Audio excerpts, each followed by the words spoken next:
Hi, my name is Shad Wood. I've been a heavy equipment operator for 21 years. Here are my tips on operating a loader. V-pattern loading is the key to quarry work.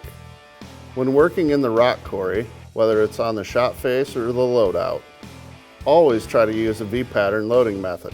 The V-pattern makes for less travel distance.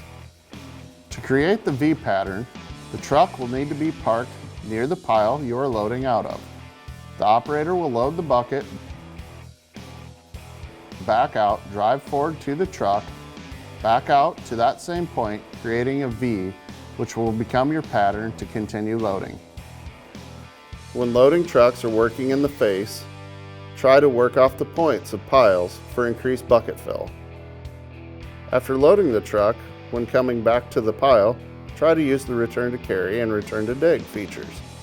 Using the preset detents on the joystick will lower the bucket to your preset positions, enabling you to focus on backing up and repositioning to dig out of the pile or face. Another feature that can be used is boom height kickout.